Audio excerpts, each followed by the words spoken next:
Voice of Indonesia. Voice of Indonesia dari Indonesia untuk dunia. Jumpa lagi bersama saya Wahyu Setiobudi, host Anda di acara VOA Biztalk, inspirasi bisnis, manajemen dan kewirausahaan khusus bagi Anda UMKM Indonesia. Apa kabar pendengar? Semoga acara ini menjumpai Anda dalam keadaan sehat, optimis dan bersemangat selalu. Para pendengar sekalian, kalau kita bicara mengenai masalah logistik dan rantai pasok, merupakan salah satu hal yang kritikal bagi sebuah perusahaan yang berdampak langsung kepada biaya yang kemudian akhirnya bermuara kepada profitabilitas. Hari ini kita akan membedah bersama bagaimana tantangan dan konsep untuk menyelenggarakan, melaksanakan, mengelola logistik dan rantai pasok yang efektif dan efisien bagi para pengusaha. Bersama kita sudah hadir narasumber kita. Beliau adalah pelaku bisnis dan juga Global Vice Chairperson Regional Southeast Asia dari Women in Logistics and Transportation atau kita singkat dengan WILAT. Kita sambut dengan meriah Ibu Juliana Sofia Danu. Wah, apa kabar Bu Juliana? Kabar baik, Pak Wahyu. Terima kasih saya diundang kemarin. Iya, senang sekali Bu Juliana hari ini bisa mendampingi kita ya bersama dengan para pendengar sekalian. Bu Juliana, ini saya ingin membuka diskusi kita ini dengan satu data yang agak kurang mengenakkan ini. Kalau dilihat dari survei yang dilakukan oleh Bank Dunia, itu tentang indeks logistik suatu negara ya, Logistic Performance Index, itu Indonesia ternyata turun ya Bu, tahun 2023 menjadi ranking 63 dari sebelumnya ranking 45 di tahun 2018 gitu. Nah ini kan tentu memprihatinkan ya Bu ya, sementara kita sedang mendorong pertumbuhan ekonomi kita supaya cepat gitu, tapi ternyata logistiknya masih mengalami banyak tantangan. Nah menurut Bu Juliana apa Bu yang terjadi Bu?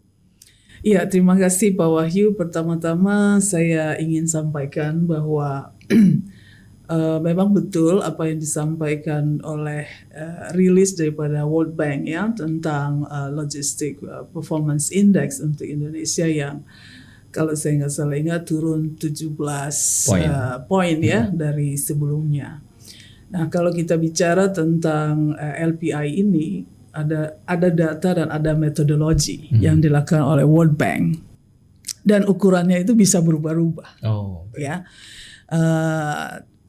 LPI sendiri dimulai kalau saya nggak salah tahun 2007 dan diupdate itu setiap 5 tahun sekali. Ya, jadi 5 tahun sekali mereka mengupdate dengan data dan tentu dengan metodologi yang berubah. Ya, dengan berubah sesuai dengan perkembangan zaman. Nah, kalau kita bicara indeks tadi Logistic Performance Index, ada data dan juga ada persepsi ya di situ. Jadi ada input dan ada output yang mereka jadikan barometer ukuran terhadap indeks tersebut. Jadi kalau saya boleh katakan secara general yang terjadi di negara kita saat ini terkait dengan logistik dan rantai pasok, itu ada inkonsistensi dan inefisiensi secara umum. Kalau kita lihat apa yang terjadi dengan LPI kemarin. Nah, tentu ukurannya tidak melulu buruk ya Pak, karena yang diukur itu ada dari segi faktor kepabeanan, itu kita naik, poinnya naik. Dari segi infrastruktur, walaupun negara kita, pemerintah kita udah membangun banyak pelabuhan udara, pelabuhan laut, jalan-jalan diperbanyak gitu ya, jalan tol gitu, tapi ternyata masih stagnan. Nah ini juga tanda tanya gitu kan, apakah ini ukuran yang cukup objektif gitu loh dengan perubahan dan inovasi yang dilakukan oleh pemerintah kita gitu. Lalu dari sisi apa yang mereka dapatkan adalah layanan masyarakat, kepuasan pelanggan. Nah kepuasan pelanggan ini kan persepsional. Iya. Depend on the situation Pak. Kapan mereka diinterview, kapan mereka memberikan masukan, apakah mereka puas dengan layanan itu atau enggak. Lalu ada efisiensi waktu, apakah ini sesuai dengan time limit yang diharapkan pada saat proses pengeluaran barang. Lalu ada efisiensi cost di situ. Apakah costingnya itu sesuai dengan yang mereka ekspektasikan. Lalu ada trace and tracking. trace and tracing ini juga menjadi ukuran. Apakah shipment mereka atau pengiriman barang mereka itu bisa di-trace dan bisa di-tracking. Nah, itu juga pemerintah juga saya lihat perubahan yang dilakukan oleh Bea dan Cukai itu cukup perlu kita apresiasi. Karena ingat saya pada tahun 2008 itu Bea Cukai sudah melakukan Indonesia National Single Windows, di mana digitalisasi sudah mulai. Itu untuk apa? Ya untuk trace and tracking itu dilakukan. Jadi lagi-lagi memang kita sayangkan ya ada LPI kita yang turun secara umum. Saya boleh katakan terjadi karena tadi ya perkembangan perubahan peradaban, perkembangan cara berbisnis, dan perkembangan kehidupan kebutuhan manusia yang semakin cepat itu mempengaruhi perubahan-perubahan tersebut, sedangkan mungkin data dan metodologi yang dipakai masih yang lama. Nah, sehingga hasil yang terjadi adalah seperti apa yang kita lihat saat ini. Ya, gitu, baik. Pak. Nah, kalau dari sisi Bu Juliana sendiri sebagai pelaku ya, ini sebagai pelaku kan tentu setiap hari berhubungan dengan itu ya. Iya. Nah, kalau yang dirasakan seperti apa, Bu, sebagai seorang pelaku dalam industri logistik ini? Sejak mungkin beberapa tahun terakhir ini, melihat ada perkembangan yang cukup signifikan atau mungkin tantangan-tantangan seperti apa yang sedang dihadapi, Bu? Ya, kalau saya sebagai pelaku, saya melihat banyak perubahan yang terjadi, perubahan ke arah lebih baik. Tentunya kembali lagi kepada pelaku industrinya. Apakah mau memilih jalan yang formal atau jalan yang sesuai dengan aturan, atau memilih jalan yang mungkin dinilai menguntungkan, tetapi secara aturan itu bisa dianggap, bisa dikonsensuskan, kira-kira begitu ya. Nah, kalau kami, perusahaan kami, tentu kami mengacu kepada aturan yang berlaku. Karena kami banyak bermain di perdagangan global, sehingga acuan kami adalah peraturan perdagangan dan peraturan keuangan, yaitu Bea dan Cukai. Nah, sepanjang kita ikutin itu, kita tidak banyak menemukan kendala. Kecuali tentu dengan adaptasi digitalisasi yang saat ini dilakukan oleh Bea dan Cukai, mungkin dengan kapasitas kemampuan mereka menampung data, itu bisa saja terjadi satu ketika itu jeblok gitu ya, servernya gitu. Itu pernah kejadian, kalau saya nggak salah ingat tahun lalu pada saat Idul Adha. Jadi kan banyak import yang masuk dan banyak ekspor yang keluar, mungkin datanya tidak cukup untuk menampung data, tempatnya nggak cukup, mungkin terus down stuck. Servernya. Ya, down servernya itu sampai 1 minggu kalau saya nggak salah ingat. Imagine Pak, satu hari satu kapal yang masuk ke Tanjung Priok, kita ngomong dari laut dulu deh ya, karena ini yang paling terbesar. Misal satu kapal itu yang harus dikeluarkan dari kapal tersebut misalnya 8.000 TEUs misalnya. Bapak bayangkan bagaimana itu data yang masuk seketika stuck dan kapal nggak bisa bongkar muat, kita nggak bisa ambil barang, customer teriak-teriak, sedangkan mau menjelang hari H mau lebaran gitu. Semua orang rushing karena holiday. Long holiday. Chaos. Wah, itu Pak, setiap hari itu komplain. Saya yakin teman-teman Bea Cukai juga gerah gitu ya. Tapi ya itu tadi, mungkin adaptasi penyesuaian ini mungkin kalau persiapannya kurang baik ya atau kurang memadai, ya hal-hal seperti ini bisa terjadi yang mengakibatkan kerugiannya tereskalasi dengan cepat, dan kita sebagai pengguna jasa kepabeanan itu ya sangat dirugikan karena dampaknya besar. Ketika stuck di situ terjadi, maka argo jalan terus Pak, storage jalan terus, the rest jalan terus. Nah ini yang kadang-kadang customer nggak bisa terima. Loh ini salah siapa gitu kan? Nah itu kadang-kadang masih terjadi. Saya pikir ini juga perlu diperbaiki lebih Tapi baik. dalam masa pembelajaran ya Bu ya sebenarnya. Masa masih, pembelajaran, iya. Tapi secara umum Bu Juliana melihat bahwa memang peningkatannya cukup baik ya dari bertahun ke tahun ya, terlihat bahwa membaik gitu ya.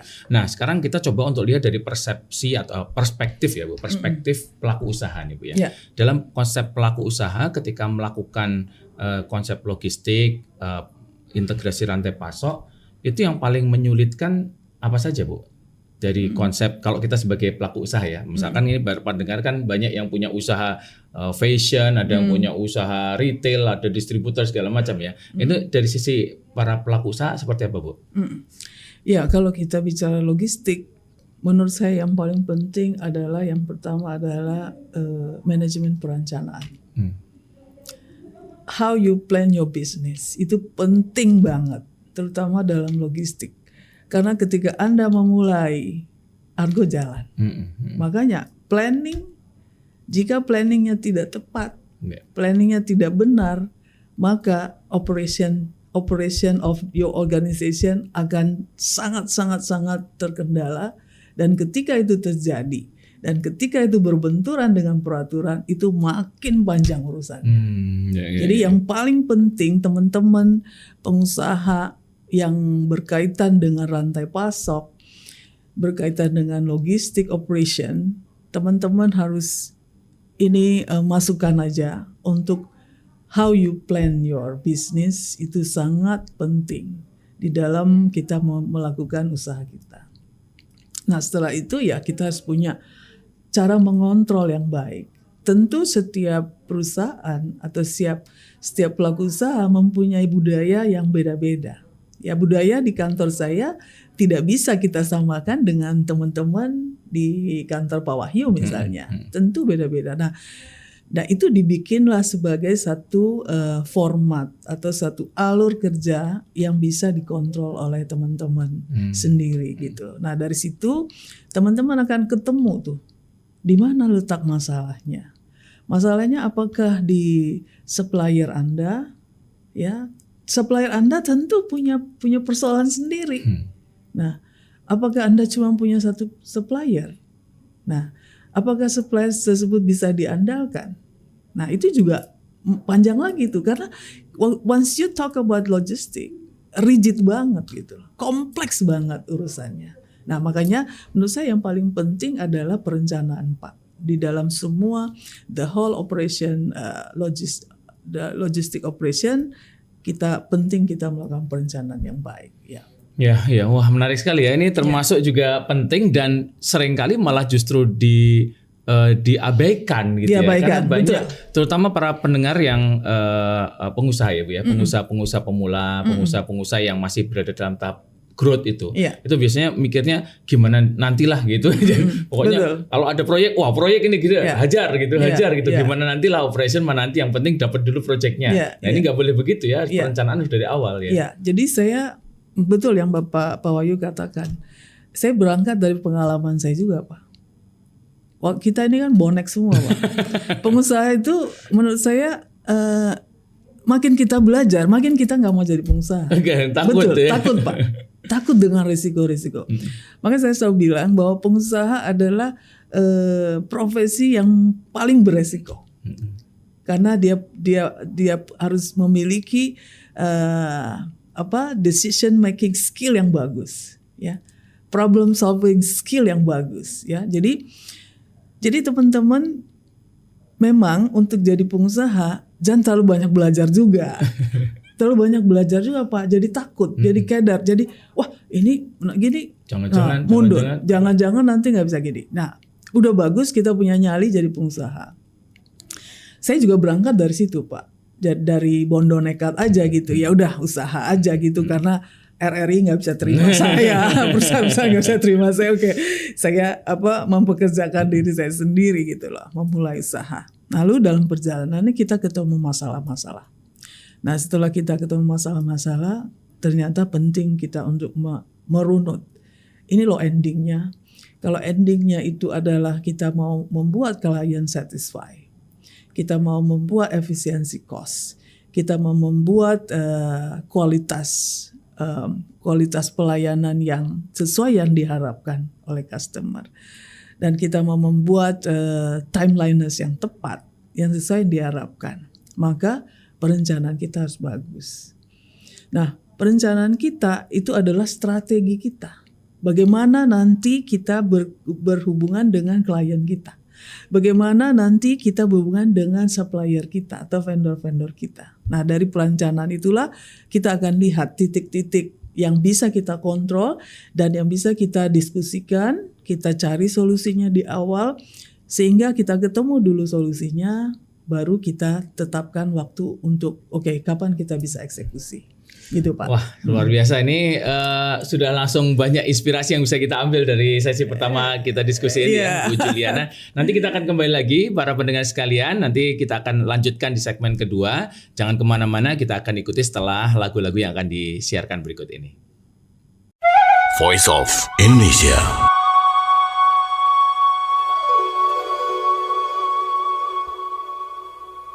Voice of Indonesia dari Indonesia untuk dunia. Jumpa lagi bersama VOI Biztalk, Inspirasi Bisnis Manajemen dan Kewirausahaan. Masih bersama kita Global Chairperson Regional Southeast Asia dengan Ibu Juliana Sofia Danu ya. Bu, tadi kita udah bahas banyak hal ya tentang kondisi logistik di Indonesia. Kemudian kita juga bahas beberapa tips-tips kecil tentang bagaimana mengelola logistik yang menurut Bu Juliana tadi dimulai dari bagaimana kita merencanakan. Bu Juliana, ini kan para pendengar kita ini kan banyak yang sudah punya usaha dan mereka tentu sekarang sedang memikirkan ya bagaimana caranya mengoptimalisasi operasi gitu. Nah, menurut Bu Juliana secara step by step ya. Kalau tadi disebutkan mulai dari perencanaan. Kalau mau mulai perencanaan itu gimana Bu? Tekniknya ya, mulai dari apa yang perlu kita perhatikan, kemudian kita merencanakannya seperti apa Bu? Ya, jadi teman-teman kalau udah masuk dalam bisnis ya, kita contohkan teman-teman yang startup misalnya, masuk udah memiliki bisnis atau udah menjalankan bisnis. Nah, ketika menjalankan bisnis itu pasti akan ketemu dengan masalah ya, ketemu dengan masalah. Nah, masalah itu jangan dibiarin. Masalah itu harus diurai. Di mana letak masalahnya? Dicari jalan keluarnya, dicari pihak-pihak yang terkait dengan masalah itu. Nah, pasti akan ketemu tuh. Nah, waktu kita ketemu, kita bikin. Oh, ini alurnya harusnya begini. Step A, step kedua, 3, dan seterusnya. Nah, dari situlah teman-teman akan membuat satu perencanaan yang baik. Saya contohkan begini ya Pak. Waktu saya memulai bisnis saya freight forwarding, ini kan international. Tahun berapa Bu ya? Tahun 2004. Nah, international freight forwarding. Saya berangkat dari ilmu nol, gitu ya, ilmu nol gitu ya. Jadi waktu mau mulai kerja, ada namanya kita tuh punya satu penunjukan nominasi shipment dari Jakarta ke Lisbon ke Portugal. Nah, waktu itu kita diminta membuat ada house BL, ada master BL namanya. Jadi karena berangkat dari ilmu nol ini, saya pikir ngapain sih dua-duaan gitu, ada house BL, ada master BL, buat apa gitu. Jadilah semuanya ditulis sama, serupa dan sama informasinya. Yang masuk ke house BL dan master BL. Yang terjadi adalah ketika barang itu sampai di Lisbon, kita langsung di-ban oleh customer. Marah customernya karena semua informasi yang seharusnya ditutup oleh kita itu terbuka semua di dokumen itu tadi. Nah, how important ya, betapa pentingnya satu dokumen aja untuk logistik ya Pak. Makanya kita harus bisa membaca apa informasi yang harus dimasukin dalam dokumen tersebut. Dokumen itu apa gitu? Dokumen itu untuk apa? Kita nggak ngerti, ya. Ini dokumen BL apa? Ternyata Pak, dokumen BL itu sama dengan cek cash yang Bapak punya terhadap barang itu. So itu kalau sampai jatuh ke tangan orang yang salah, kepemilikannya bisa berubah, maka Bapak bisa bayangkan kerugian apa yang kita ciptakan gitu ya. Nah, berangkat dari situ akhirnya tahu. Belajar. Oh, ternyata house BL itu untuk ini, master BL itu untuk informasi ini gitu lah. Akhirnya tahu kan? Oke, akhirnya kita bikin yang namanya SOP untuk mengisi house BL apa aja yang informasi yang perlu kita isi. Master BL apa aja yang informasi yang kita perlu isi. Nah, dari situ kan akan kebentuk tuh ya. Akan kebentuk SOP-nya dan dari situ kita bisa buat planningnya seperti apa gitu kira-kira contohnya. Nah, ini salah satu juga kunci ya Bu Juliana ya, ketika kita sudah bicara SOP artinya usaha kita itu sudah mulai naik kelas ya. Dari di manage berbasis pengalaman, berbasis kebiasaan itu menjadi sesuatu yang lebih terorganisir gitu ya. Nah, dengan demikian kita baru bisa merencanakan gitu ya Bu. Betul. Menurut saya itu wajib. Wajib banget untuk membuat skema-skema kerja di setiap bidang kompetensi yang ada di perusahaan, apakah itu customer service, apakah itu dokumen, apakah itu keuangan, itu mesti punya ininya SOP-nya. Makanya di perusahaan kami itu setiap orang yang kerja di kantor kami itu memiliki yang namanya to-do list, daily to-do list. Jadi daily to-do list adalah jurnal mereka. So dia punya planning. Hari ini dia mau kerja apa. Nah, daily to-do list itu dia bikin pada hari dia kerja. Nah, sebelum dia pulang dia bikin jurnal. Nah, jurnalnya itu untuk apa yang dia akan kerjakan besok. Nah, so kalau dia punya pegangan itu, karena memori kita kan nggak bisa mengingat semuanya Pak. Nah, waktu kita put di satu kertas apa aja itu kan masuk jadi perencanaan kerja. Nah, itu akan terkoordinasi dengan baik. Sehingga kalau terjadi hal-hal yang tidak kita inginkan, kronologis itu terbaca di situ dengan jelas. Dan nggak ada yang bisa klaim. Dan itu semua ada dan itu bisa kita jadikan satu operational system dalam perusahaan kita untuk berdiskusi antar bidang. Jadi misalnya bidang operation, oke, hari ini kita ada operation project sekian ini dia bisa presentasikan. Project ini nanti cara kerjanya gini, siapa aja yang berhubungan dengan project ini, lalu kita butuh pembiayaan dana sekian untuk kasbons bla bla bla, lalu nanti prosesnya vendor siapa aja yang kita akan pakai, berkoordinasinya dengan siapa di pihak klien. Mungkin kalau terkait dengan project ada pihak-pihak polisi atau pihak-pihak aparat yang terkait yang kita perlu berkoordinasi dengan DLAJR misalnya. Nah, itu terangkum nanti di sistem kerja yang terus-menerus dibahas menjadi satu program kerja setiap hari. Nah, itu akan terbentuk tuh Pak. Jika itu dilakukan, teman-teman belajar untuk bikin jurnal, untuk bikin to-do list daily, dan di situ akan ketemu SOP yang bisa dibikin, dan di situ akan ketemu planning seperti apa yang sebaiknya dilakukan berdasarkan culture perusahaannya. Menarik ini ya. Wah, jadi kalau dengan cara itu nanti kompetensi pribadi itu nanti bisa diakuisisi menjadi kompetensi organisasi ya Bu, karena pembelajaran pribadi itu jadi pembelajaran organisasi. Betul. Yang selama ini banyak terjadi kan begitu, misalkan ada akun eksekutif atau administrator, begitu dia pergi hilanglah itu. Karena kan dibawa semua datanya nggak ada segala macam, sehingga kemudian mendidik ulang lagi. Nah, itu yang setback gitu ya. Setback, betul. Nah, dengan cara ini nanti semua terrecord ya, bisa di-record. Wah, luar biasa ya. Menarik. Bu, ini kalau terkait dengan supplier Bu, ini menarik ya, karena supplier itu gampang-gampang susah gampang gitu. Betul. Karena supplier itu satu, dia pihak lain gitu ya. Yang kedua, dia juga pengen untung juga gitu kan. Sehingga kadang-kadang hubungan kita dengan supplier itu antara benci tapi rindu lah gitu ya.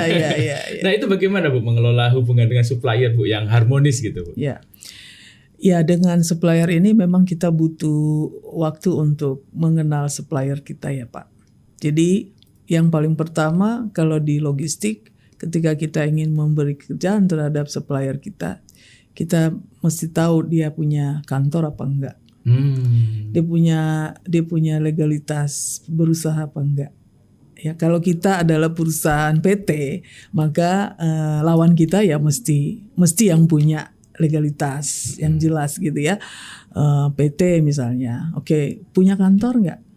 punya, kantornya masih beroperasi enggak. Nah itu kita perlu melakukan due diligence atau pengecekan awal untuk memastikan kepada siapa kita berhubungan, ya dengan siapa kita berhubungan, apakah mereka orang-orang yang bisa kita percaya apa enggak. Lalu yang kedua, ketika kita mempunyai supplier itu, kita menjalin komunikasi sebagai partner. Ya, dalam pengalaman saya, seringkali customer itu memandang supplier itu kastanya rendah, orang bawahan gitu ya, orang Dia perintah, butuh kita.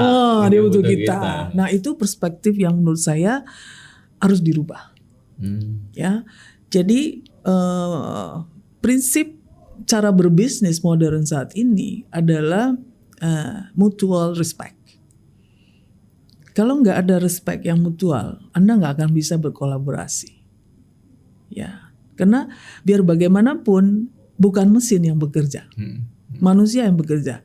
Dan manusia, menurut saya, yang paling tertinggi yang dia butuhkan adalah diakui. Benar nggak Pak?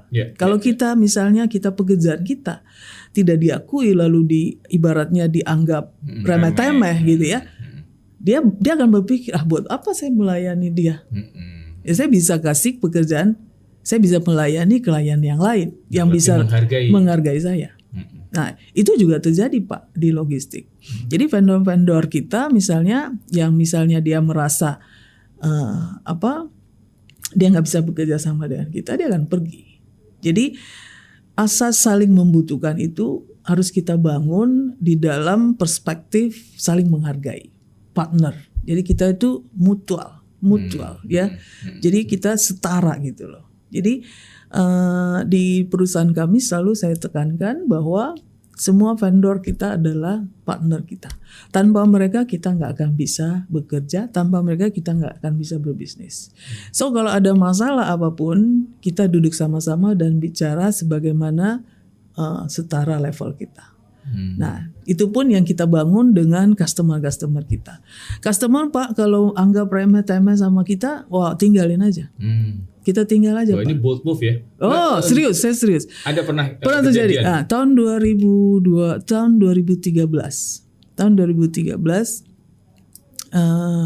saya bisa ngomong sama satu klien saya, Pak, banyak Pak, bisnis yang dia kasih sama saya banyak. Saya bilang, Pak, maaf, tolong jangan kasih saya kerja lagi. Bapak silakan cari vendor yang lain. Saya pergi Pak. Ya saya pergi. Kalau orang bilang, sombong banget kamu ya, cari kerjanya susah. Saya bilang, no. Kita bukan cari makan, kita kerja. Kita bukan minta dia uang loh ya. Kita bukan palak dia loh ya. Kita mensupport dia loh. Kita membantu bisnis dia berkembang loh. Dari 1 menjadi 10. Dan dia nggak mengapresiasi kita, berarti dia nggak membutuhkan kita. So buat apa kita ada di situ? Nah itu salah satu itu pernah terjadi Pak. Iya dan saya yakin teman-teman yang sudah, karena ketika kita mengalami asam garam ya di dalam operasional, apalagi waktu kita bicara zaman tahun di bawah 2010, 2020 Pak, itu semuanya masih sistem yang masih inilah ya, dari meja ke meja manual, kita masih bisa ngerti. Kita put effort gitu loh. Saya pernah tuh lagi hamil 2 minggu lagi mau melahirkan, saya aja berat badan naik 20 kilo, anak saya gede banget, mau 5 kilo dalam perut Pak. Harus pergi ke pelabuhan ngeluarin barang. Zaman itu Pak, belum ada sistem digitalisasi. Imagine kalau customer tidak merespek effort. Kita nggak minta bayaran loh Pak untuk itu, nggak seperti lawyer. Iya kan Pak? Pak, saya begitu dari jam 7 pagi sampai jam 10 malam baru pulang. Dari pelabuhan, dari terminal 3, terminal 1, kantor bea cukai, ketemu bea cukai, pejabat bea cukai, dari situ ke Kemayoran, barang pameran, untuk meyakinkan bea cukai bahwa barang ini dibutuhkan untuk pameran dan kita mesti keluarin barang itu. Dan barang itu bisa keluar. Saya habis itu minggu depan melahirkan. Imagine Pak. Jadi effort seperti itu, kalau itu terjadi sama kita, maka bisa terjadi sama supplier kita. Maka kita selayaknya dan sewajarnya kita merespek juga supplier kita Dan dari situ kita menjalin hubungan yang lebih baik. Ketika hubungan kita jalin lebih baik dengan supplier, mereka akan terbuka. Dan mereka akan memberikan informasi kepada kita yang lebih banyak yang bisa mensupport bisnis kita yang lain. Nah, menurut saya itu penting. Respect itu penting. Ya. Jadi jangan berada pada hubungan yang toksik ya Bu ya. Karena toksik walaupun dengan supplier atau dengan customer kita, kalau kita toksik nanti justru menular lagi pada organisasi kita, itu yang bahaya ya Bu ya. Karena kita jadi bawaannya marah-marah di kantor gitu kan. Betul. Saya bahkan sama orang asing pun, karena saya banyak berhubungan dengan perdagangan luar global, sama orang asing pun saya gituin Pak. Go to hell with you ya, saya bilang. You nggak anggap saya oke. Kamu kasih orang aja, saya nggak apa-apa, saya bilang gitu. Walaupun kita dalam hati juga gitu ya. Tapi menurut saya lebih baik daripada jangka panjangnya kan merusak kita ya. Karena kalau kita kerja dengan pikiran yang banyak, pasti perencanaan kita bisa kacau, kontrol kita bisa kacau, dan operation kita bisa the whole mess gitu. Ya. Baik, terima kasih. Ini menarik sekali pembicaraan kita nih, sesi kedua ini tentang bagaimana tips-tips ya. Ini pengalaman praktek yang langsung ditemukan di lapangan ya Bu ya. Nggak ada di buku ini. Nggak ada di buku Pak. Para pendengar sekalian, silakan diikuti lagu-lagu berikut untuk menghangatkan suasana kita. Kita kembali lagi nanti di segmen ketiga setelah lagu-lagu berikut ini. Voice of Indonesia.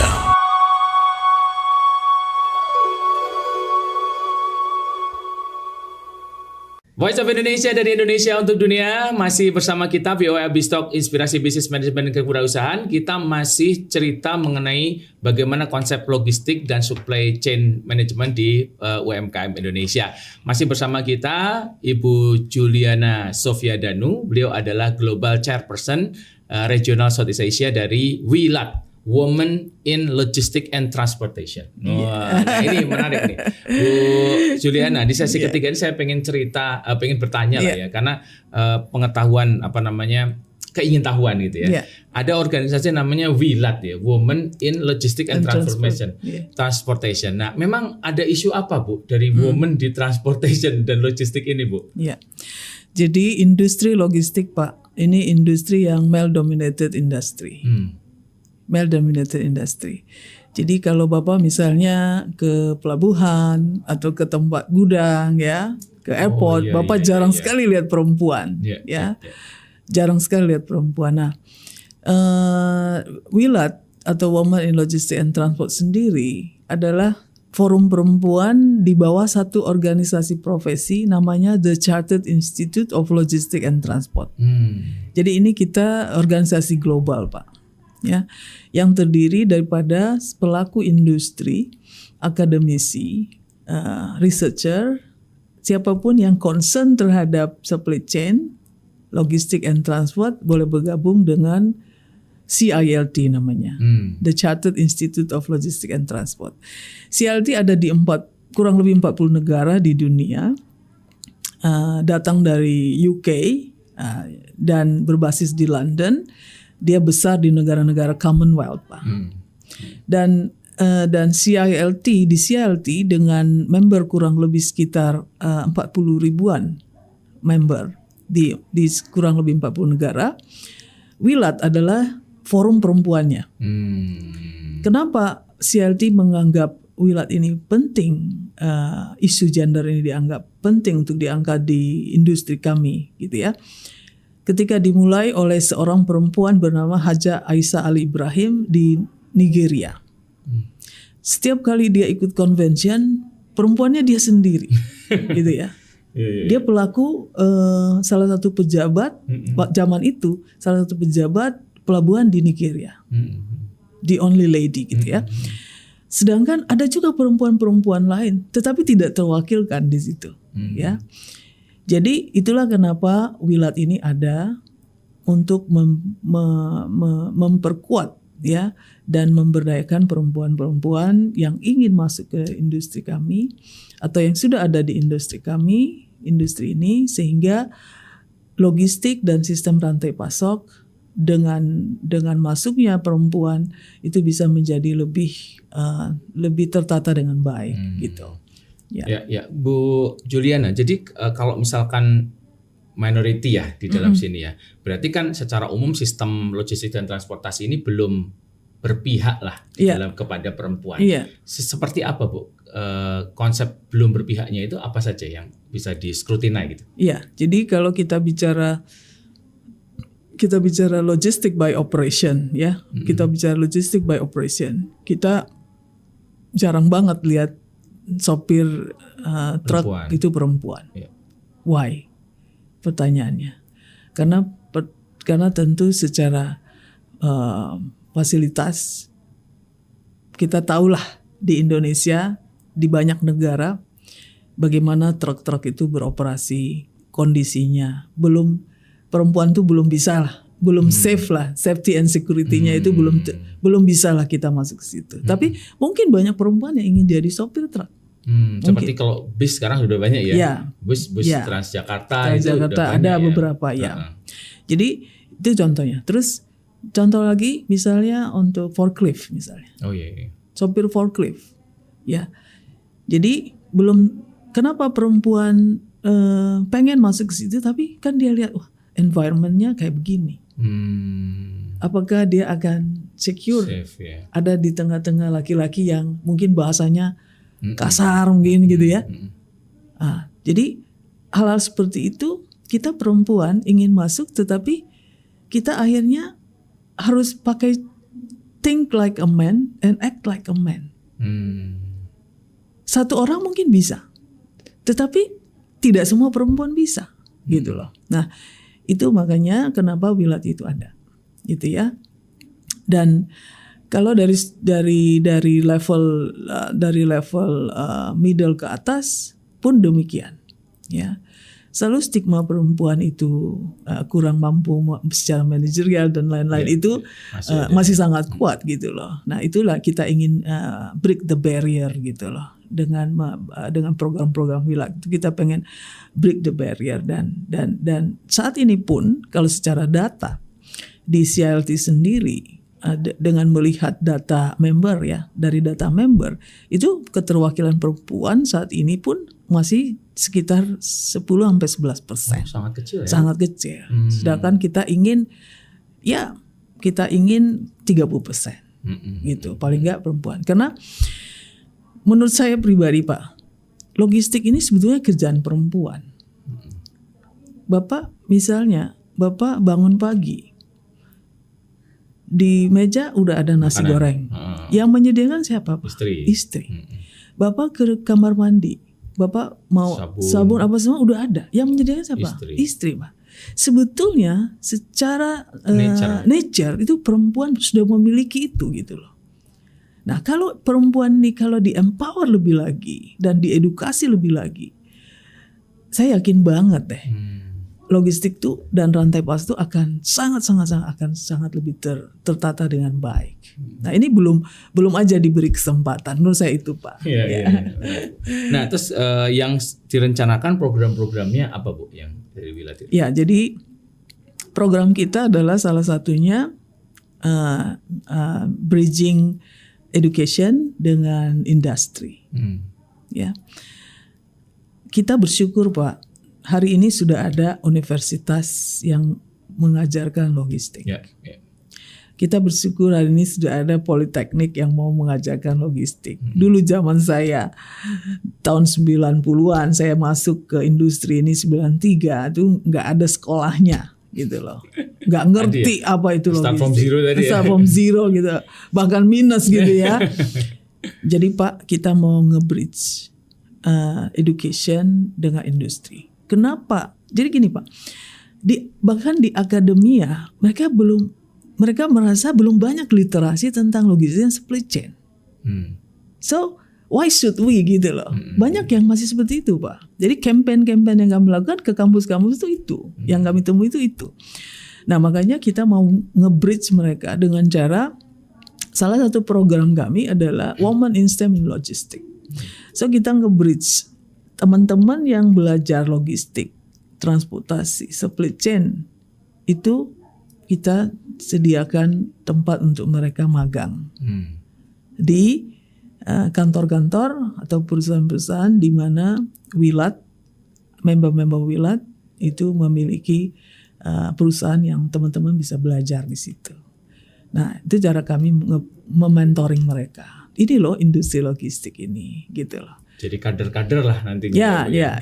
Jadi pengkaderan. Nah, kegiatan Wilat sendiri itu dilandasi oleh 4 pilar, yaitu entrepreneurship, leadership, empowerment, dan mentoring. So, kita mau mengajak teman-teman ini. Kalau ada teman-teman yang lebih tertarik untuk menjadi entrepreneur, di sini ada wadahnya. Dia pengen jadi leader, pengen level up, di sini ada wadahnya. Dan dia di mentoring di situ. Nah, itu yang kita lakukan, gitu Pak. Wah, ini menarik sekali Bu. Jadi kalau seandainya teman-teman ini, ini banyak yang mendengarkan Bu Juliana terinspirasi langsung. Mudah-mudahan ya. Nah, ini kalau mau menghubungi gimana atau tindak lanjutnya seperti apa Bu? Ya, jadi kalau ingin jadi member CILT Wilat ya, bisa menghubungi sekretariat kami. Kalau Anda senang dengan sosial media, Anda bisa cek di Wilat Indonesia atau di CILT Indonesia. Itu kita punya websitenya CILT Indonesia, dan juga Instagram ada CILT Indonesia. Nanti bisa dihubungin. Bisa nge-DM juga bisa ya? Bisa nge-DM, nanti dikontak sama sekretariat kami. Akan diarahkan apa-apa yang harus dilakukan. Menarik ini, berarti sangat mudah sebenarnya ya. Sejauh jempol aja. That's the way. Wah, luar biasa Bu Juliana atas diskusi yang ramai, menarik, hangat ini. Walaupun ini kalau dilanjutin bisa sampai nanti sore ini. Karena banyak sekali yang bisa dibongkar ya. Namun demikian memang waktu saja yang memisahkan kita Bu Juliana. Sebelum kita tutup, Bu Juliana ada closing remark, silahkan Bu. Ya. Closing remark dari saya adalah logistik bisa merubah logika. Ya. Dan education in logistik itu sangat penting. Banyak peraturan berbenturan karena pembuat peraturan tidak memahami ilmu supply chain, ilmu logistik, ilmu transportasi. Banyak pelaku tidak memahami karena tidak belajar tentang ilmu. Maka saya mengencourage teman-teman, walaupun pengusaha bonek seperti saya, start from zero or start from minus even, tetap education is very important. Dalam perjalanan pun saya tetap belajar Pak. Saya tetap mengambil diploma, belajar tentang apa itu logistik dan lain-lain. Secara theoretical saya tahu, dan secara praktek bisa dilaksanakan. Jadi education in logistic and transport and supply chain is very important. Dan itu bisa mengubah logika. Terima kasih. Luar biasa. Terima kasih Bu Juliana. Para pendengar sekalian, ini adalah perjumpaan yang menarik. Mudah-mudahan membawa inspirasi, membawa pencerahan buat para pendengar sekalian dan bermanfaat. Terima kasih. Jangan mana-mana, kita tunggu lagi program VOA Biztalk di minggu-minggu depan. Kita akan tampil dengan topik-topik yang lebih baru. Sukses selalu buat Anda, dan juga kita jumpa lagi sebagai UMKM Indonesia yang bertumbuh, sinergi dan berdaya. Sampai ketemu, bye. Bye. Voice of Indonesia.